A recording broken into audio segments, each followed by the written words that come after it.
This is TLV1.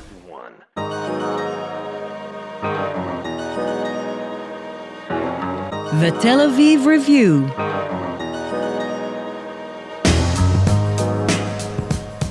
Hello and welcome to the Tel Aviv Review, brought to you by the Van Leer Jerusalem Institute, which promotes humanistic, democratic and liberal values in the social discourse in Israel.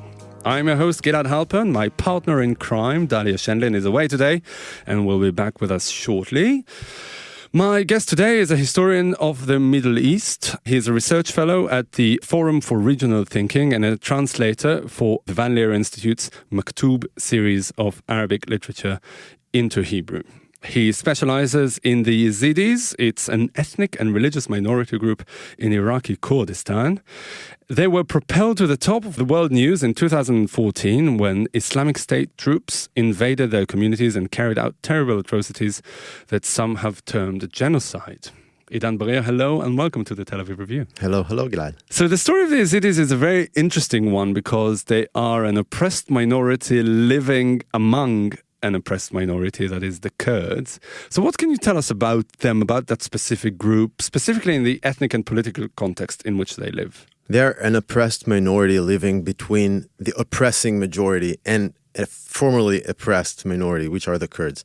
So, the balance of power in Kurdistan and in Iraq has changed greatly in the last, over the passing, I would say, 2 or 3 decades. And now the Kurds, from an oppressed minority in the past, they have become an oppressing majority. When you think about the Kurdistan regional government or the Kurdish region, the Kurds have become a majority. And once a former minority gets the power of a majority, the balances of power shift dramatically. And the victims of this change in power in Iraq and the changes of internal Iraqi politics, the shift in power between the Iraqi government and the Kurdish government, the victims of all these shifts are the minorities, the minority groups that are still minorities. Mm-hmm. The Yazidis being just one of these groups. You have the Turkmen, which is a Turkish-speaking ethnic minority. You have the Shabak, which is another Kurdish-speaking Islamic or Muslim group. And you have, of course, the Christians, which are the Yazidis' neighbors in the Mosul area. But the Yazidis themselves are very interesting because they are Kurdish-speaking, but they have their own religion in a way, right? It is an ancient religion.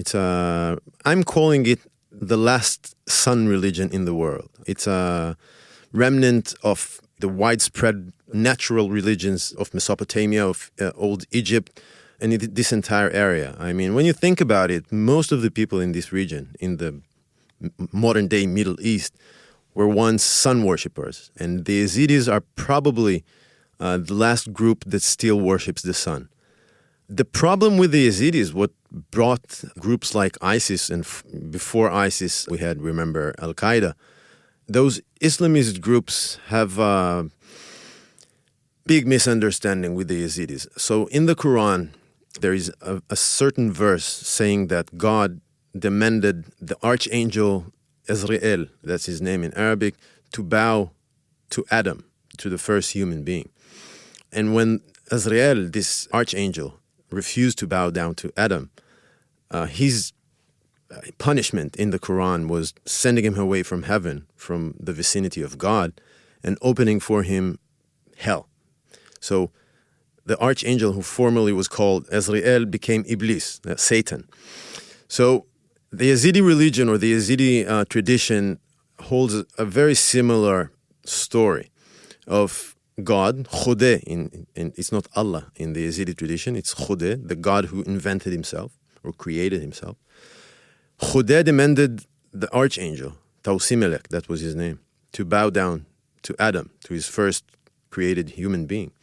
And when Tawsimelech refused, his explanation was that he will not bow down to anyone besides Khudeh, besides God. So that action, that act of not bowing down to the created human being was a gesture of piety on behalf of this archangel of Tawsimelech. So the same archangel that is held by Islamists to be the worst of infidels, and namely the Satan, is in the Yazidi tradition or in the Yazidi religion, the most pious of angels. And he is, until today, I mean, in the Yazidi tradition, he is part of God. So for the Islamic radicals, the Yazidis are infidels deluxe. Infidels deluxe, the worst of infidels, and they call them abadat al-shaytan, which is in Arabic, Satan worshippers. And this is the worst kind. I mean, it's in Arabic, there's a charade or it's called akfar al-kuffar, the most infidel of infidels. You can't get worse than the Yazidis. They are the worst of infidels. Even worse than the Jews. Oh, absolutely. Yeah. The Jews are monotheistic, so they are in a much better position. Jews and Christians, in the eyes of those Islamists, are in a much better So how did they position. survive the meanders of centuries of political meanders in the Middle East? I mean, being such a small minority surrounded by all from every direction. So, like many other minorities, I'm thinking about the Druze, for example, some Christian groups and even some Jewish groups, they found refuge in the mountains. So most of the Yazidi enclaves in Iraq nowadays are on top of mountains. In Sinjar, where the 2014 genocide took place, We'll get to that in a second. we'll get to that. Yeah. Mount Sinjar is a mountain ridge in the middle of the desert. So it's secluded, it's well guarded, it's safe for those minorities to take refuge in. And the same goes for Sheikhan, the other big enclave of Yazidis close to Mosul. It's a mountainous region, very easy to find refuge, to find places to hide, and to find places to attack either the government or the authorities, or to attack, and that's something that the Yazidis have done for many, many years, until the beginning of the 20th century, is to rob caravans. Those mountains allowed them good vantage points to attack caravans on the way from here to there and from there to here. And that's what they used to do for many, many years. And what was the status after the formation of the modern Iraqi state? I mean, you said that once the Kurds became an oppressive majority after having been an oppressed minority for so long, the balance of powers shifted. But before, when the Kurds were still the oppressed minority, what was the place of the Yazidis in that matrix? So, with your permission, I'll just add something to your last question. Another explanation of how and why the Yazidis survived in this area was that for many years, for the most part of history, even Muslim authorities were not as, I would say, oppressing towards minorities as some Islamist group today are. So the Ottoman Empire, for example, the Ottoman Empire was rather inclusive. I wouldn't say they loved their minorities, but they found ways to live side by side with the minorities and to accept them and contain them in the empire, in the imperial context. And I think that spirit lasted beyond the scope or the historical scope of the Ottoman Empire. So when the British came into Iraq after World War I and following the entire period of the Iraqi kingdom, into the first stages of, I would say, the Iraqi national nation state, the state of Iraq after 1958, the Kurds were the hunted minority or the oppressed minority, the persecuted minority, and the Yazidis were part of this group, of this minority. They are, as you mentioned, the Yazidis are Kurdish speaking, and it was convenient for both the Yazidis as a minority and for the Kurds as I would say, young national movement fighting against the new state of Iraq. So it was convenient for both sides, Yazidis and Kurds, to cooperate. And the Kurdish national movement in Iraq, starting 1958, incorporated the Yazidis as part of the national movement. It was good for them because they got a lot of fighters for their cause, for the Kurdish national cause. And for the Yazidis, they received a sort of, because of their geographic reality, stuck between the Arabs in the south and the Kurds in the north. It was convenient and very good. I mean, it was safe for them to be under the auspices of a bigger national movement. They didn't have a national movement of their own. They weren't a national community. Even though they are separatists, right? Nowadays. Oh, it's a new Nowadays, thing. it's a new Right. trend. So when did the rupture between the Kurds and the Yazidis start to emerge? What was the watershed? What was the turning point? I think it started, the roots were there long before 1991, but from 1991 on, and mainly after 2003, when the Kurdish region and the Kurdish autonomy started to grow into a state, basically, into a state of its own. After the toppling of Saddam Hussein. After 2003, the toppling of Saddam Hussein and the end of the Ba'ath regime in Iraq, the KRG, the Kurdish regional government, received its own autonomy. So it was a state within a state. And when the Kurds became or emerged as a state from what they formerly were, a national movement, a fighting national movement, a militia basically with a national cause, when they became a state or semi-state within the state of Iraq, that was the shifting point for the Kurds from an oppressed minority to it didn't start as an oppressing majority, but they certainly became a power-holding majority in their own region, in Kurdistan, in northern Iraq. But the old alliance between the Kurds and the Yazidis didn't endure. No, they didn't. And it was a gradual, I would say, process. It started when the KRG became an autonomy. I would say the ethos, the story that both Kurds and Yazidis told themselves were a story of collaboration between the two groups, between the Yazidis and the Kurds. The Kurds always took pride in a very old statement or saying by Mullah Mustafa Barzani, Masoud Barzani, the former president of the KRG's, Masoud Barzani's father, who was the head of the national movement until the mid-1970s. He always said that if the Yazidis are not the real or the original Kurds, there is nothing you can call Kurds. So it's a sort of a logic loop, but what it means is that we have to admit that all of us Kurds were once Yazidis. And if we don't admit that, we cannot call ourselves Kurds nowadays. Yeah. So that was the Yazidi is a Kurd if I've ever seen one, more or less. Exactly. Yeah. Exactly. Mm-hmm. And that was the basis for cooperation. That was the basis for these historic links between the national movements of the Kurds and the Yazidi community. There were tensions. There were a lot of fears on behalf of the Yazidis from the Kurds, mainly from a more conservative Islamist groups within the national movement of the Kurds in Iraq. But this cooperation lasted. And I think the first notable cracks in this cooperation started in the Iraqi civil war. In 2007, there was a chain of events that targeted Yazidis in both Sheikhan and Sinjar. It culminated in a very big blast or series of blasts in Sinjar in 2007, August 2007. Carried out by whom? Carried out by Al-Qaeda, but the Yazidis, and rightly so, I believe, blamed the Kurdish Peshmerga, the Kurdish army, for allowing them. How did the Al-Qaeda militants got 4 trucks loaded with explosives through at least 10 roadblocks? No, they turned a blind eye. They turned a blind eye for sure, and that's the Yazidis, hold grudge for the Kurds ever since. Okay, so now let's move forward to 2014 when Islamic State troops invade northern Iraq with the explicit mission of wiping out the Yazidis because they are the worshippers of Satan. Exactly. Right? The lowest of the low, the first infidels to go. Yet the Yazidis somehow, despite this history that you just mentioned, you just recounted, somehow relied on the Kurds to save them. What were they thinking?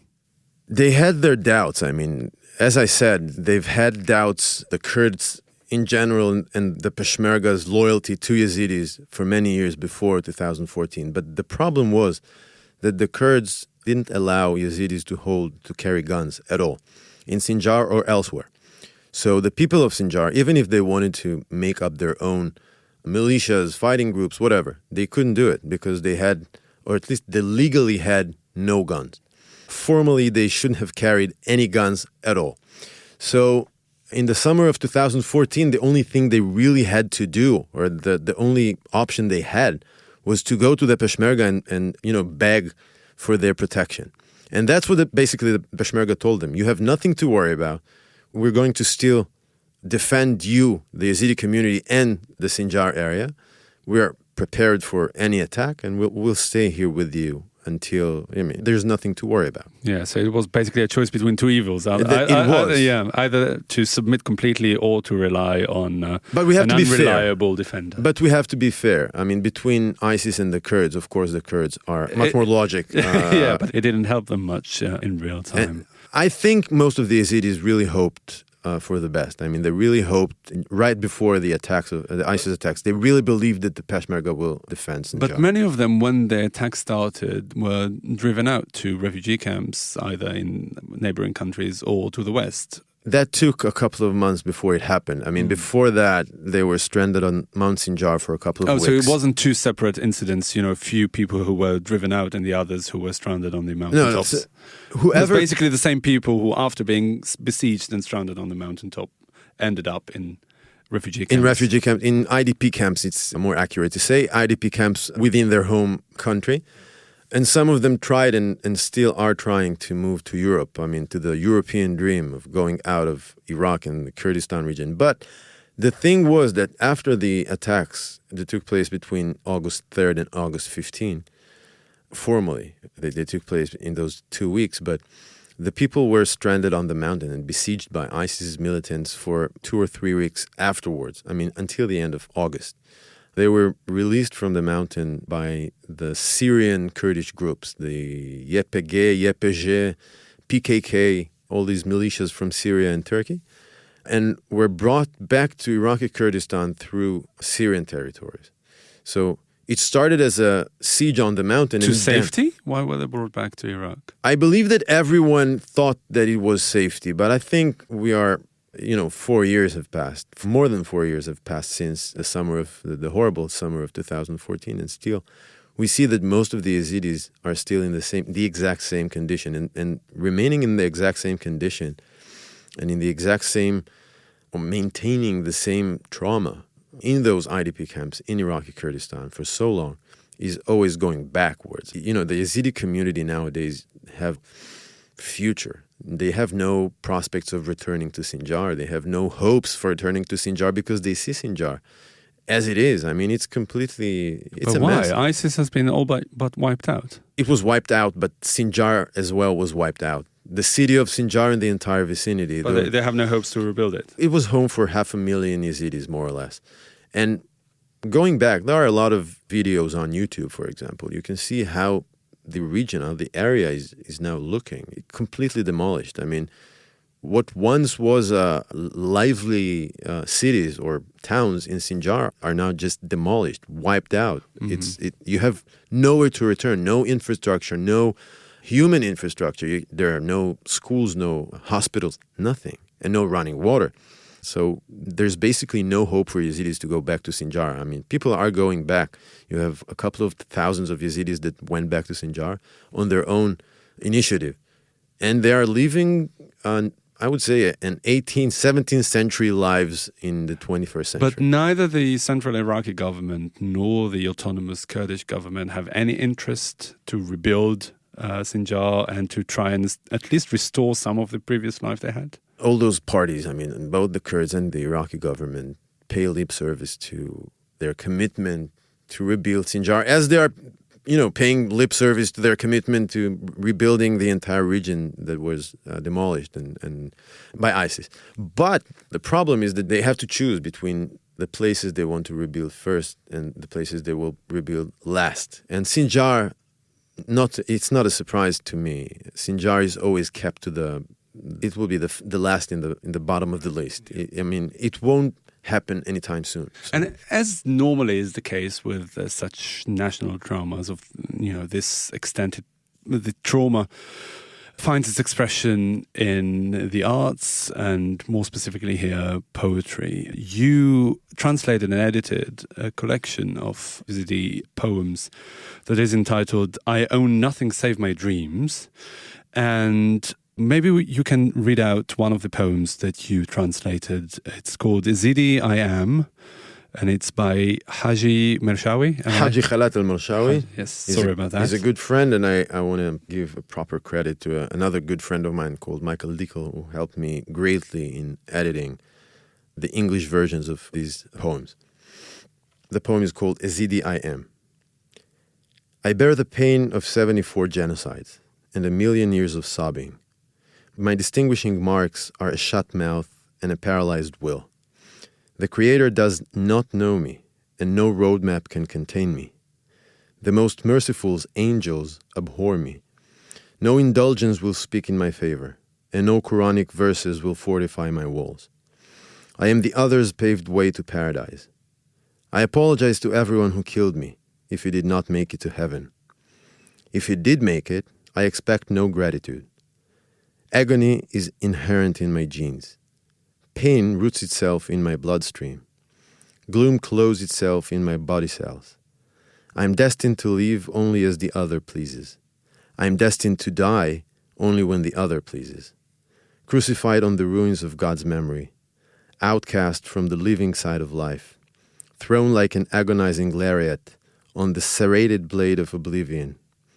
My only homeland exists in the sheen of tears. My only condolence exists in the conch of grief. In me, imprisoned, the flood of my humanity abscisses, pours out like pus. No mediation will ever get me closer to the forgotten God, and no escape for me from his ill-tempered wills. Bound I am in the frost of fears. Kneaded I am in the dough of disappointments. Mingled in weeping, mixed with bitterness. My voice a mere stifled groan in a forest of lamentations. Hay blocks the ears of the universe, while the Lord troubles himself with other options. I have to say that for me as an Israeli Jew, it sounds eerily familiar. I mean, you could just transpose that kind of rhetorical verses on any other kind of national trauma. Did you feel, I mean, that your background as an Israeli, as a Jew, you know, we were raised on that kind of poet, kind of art. Did it echo with you in that way? The first meeting I had with the Yazidis in Germany in 2007, I believe, maybe 2008, the first line that I said to the first friend I met was, I know exactly what you're talking about. Exactly, in my hands, it runs in my blood. Whatever you say, I know it. I mean, in my senses. I'm a graduate of the Israeli College of Trauma. We all speak in the same language. It's very common. It's very known to me. I mean, I really know it. I feel it. I sense it. I know what they're feeling. I heard it and I learned about it, and I it's just part of our day-to-day discourse here in Israel. So it's very close to me. It was very close, and I felt an immediate connection with the Yazidis. I felt them. But when the genocide was actually taking place in 2014, and it was covered in the media here, I remember it very well, it didn't really touch a nerve with the Israelis as much as you'd expect, right? I think when you think about it, everything that's happened since 2012, I mean, the entire, the fast growing of ISIS in Syria, and then they're taking over of these large parts of Iraq and settling in Mosul, the second largest city in Iraq. It's something that sort of Israelis overlooked. It was a very dramatic moment. And everything that happened around ISIS, including the genocide of the Yazidis, including the genocide of the Christians, all of these things just passed, unheard of in Israel. People here and there, they heard coverage in the media, but there were, minor issues in Israel that received more coverage in the media than those dramatic events not far away from here. Because it could have been a tremendous PR feat for the Israelis if they, sent a few carrier planes to the mountains of Iraq and rescued. There weren't that many people there, right? We're talking about a few thousand. 500,000. On the mountains. There were around 20 to 30,000. Yeah, I mean, it's not millions of people to look after. It's nothing like the scale of what we've seen before and after in Syria, for example. And that's exactly what I tried to do in those days. I mean, I tried to harness Israeli assistance to the Yazidis. I coordinated a couple of, media interviews with the most prominent Yazidi leaders on the mountain and most prominent Yazidi commanders, the Yazidi militia commanders on the mountain. They even, in one interview to Galei Tzahal, to the Israeli military radio, a militia commander asked for specific items. He said, we need hammers. We need tanks, we need machine guns, we need even uniforms. We need everything. Just help us in any way. Whatever you want to give us, give us. But we really need your help. And we know exactly who we want to see helping us. We want Israel to help us, not any other state. Because they see Israel as, sharing a similar fate in the Middle East, being the infidels of the Middle East, having a common enemy? I think infidelity is not the issue here, but the common enemy is definitely an issue. And they see this, you said common fate. I think it's common history more than common fate. I mean, the history plays a big role here. I mean, they always look to Israel. They have this strange way to see Israel as first an enemy of their enemy, which is always by default a friend. But also they imagined Israel as a place who is in, eternal enmity with the Arabs. And ISIS being Arabs are it made sense to them that Israel, forever enemy of the Arabs, must help them face this Arab group called ISIS. That was naive, but did it change anything in the Israeli decision-making circles? No, of course not. Israel, I spoke with a couple of prominent politicians here, in the government, outside of the government, in the opposition, but the left-wing opposition here as well. And nobody showed, any interest at all whatsoever. Some of them gave me, I would say even shameful responses. Completely degrading Yazidis to, it's just Arabs killing Arabs. Who the hell cares? I have to say that I, probably like many other Israelis, had no idea who the Yazidis were until 2014. How did you become interested in them in the first place? It was completely accidental. I was looking for, when I started thinking about a subject for my master's thesis, I was looking for a topic that will be an Iraqi topic, potentially concerning the Kurds or any other minority groups, containing documents and sources in Arabic that will interest me and that will be something that nobody has ever written about. And the Yazidi issue was very convenient because it incorporated all of these. And then you had this personal level, because when I started working on the Yazidis, very quickly I started working with the Yazidis. Yeah, you said that the poet that we just talked about is a personal friend. All of them. All of these poets. I started translating the poetry as their friend. I'm usually starting my translations with friendships. The person comes before the poem or the text. So it started as a friendship, and then all of a sudden I saw on these friends' Facebook walls a plethora of poetry that I was amazed, actually. I didn't know that many of them were writers, let alone very good poets. So I was very surprised. I started translating their texts, their poems. But how did you first get in touch with them? You just wrote to them and said you were interested in the culture? Totally. Yeah? Yeah, I just sent out tons of emails, and I was just waiting for someone to respond. I was very, as an Israeli, we're sort of taught to be skeptic. Oh, I thought to be chutzpahdiks. No. The chutzpah was the first part, but then after the chutzpah part, I started to be, I became very skeptic. I didn't think that, anyone will respond. But apparently all of them responded. And they were very enthusiastic to talk to me, to help me, to give me any assistance I need. When I went to Germany for a month during the work on my master's thesis, they helped me in a way, I can't even start to describe. It was amazing.